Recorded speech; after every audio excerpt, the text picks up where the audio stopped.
Maybe not an hour, but a half hour, sure. Came another dose of Beethoven in tinny bells. The tiny servant moved to the front door, and in they came. Millie and Jim Hunter. Oh, thank all the gods! Now he could meet his father with a confidence bolstered by knowing that Jim Hunter had his back.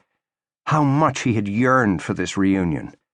Max Tunbell was advancing toward him, hands outstretched. "John," said Max in a gravelly voice, taking John's right hand in both of his, smiling on a wall of huge white teeth, then leaning in to embrace him, kiss his cheeks. "John!" The yellow eyes filled with tears. "Oh, Jesus, you're so like Marticia." When the fuss died down, when all the introductions were safely in the past, when John felt that he could make some choices of his own without his stepmother foiling him, he sought out Jim and Millie, havens in a stormy, unknown sea. "I was about to head for the hills when you came in," he confessed, more to Jim than to Millie. "Isn't this weird? 3 women, 6 men, and black tie.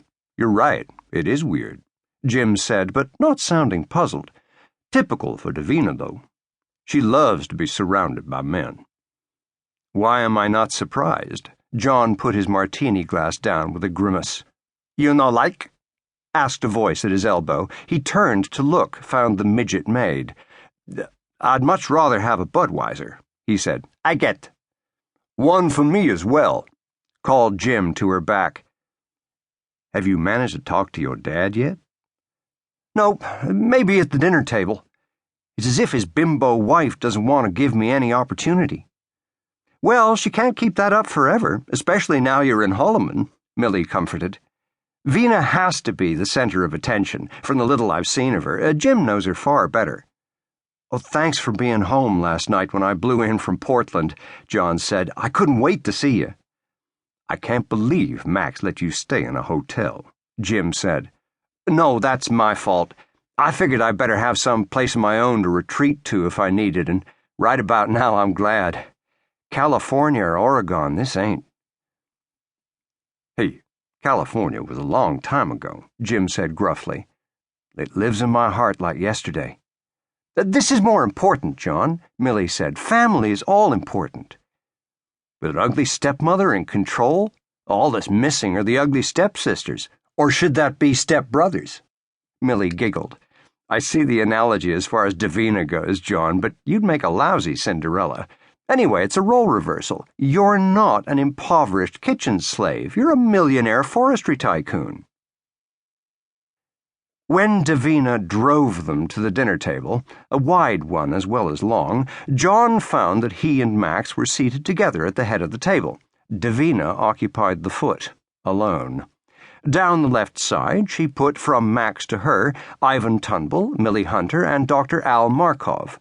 On the right side, she seated from John to her Val Tunbell, Muse Markov, the pregnant wife, and Jim Hunter.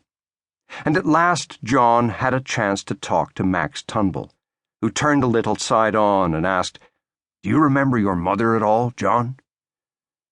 "Sometimes I think I do, sir. At other times I'm convinced that what I think I remember is an illusion," John said, his eyes suddenly more gray than blue. "I see a thin, sad woman who used to spend her time typing.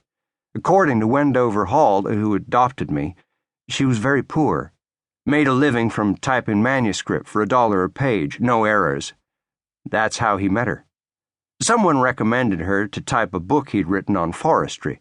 It wasn't long before he put her, and me, in a beautiful house at Gold Beach in Oregon. She died 6 months later. That I do remember. I must have been with her when she died, and I wouldn't leave the body. Kind of like a dog, I guess. She'd been dead for 2 days when Wendover found us." Max blinked his own tears away. "My poor boy." "My turn to ask a question," John said, voice hard, curt. "What was my mother like?" Closing his eyes, Max leaned back in his chair slightly, as if speaking of his first wife didn't come easily, as if, indeed, he endeavored never to think of her. "Marticia was what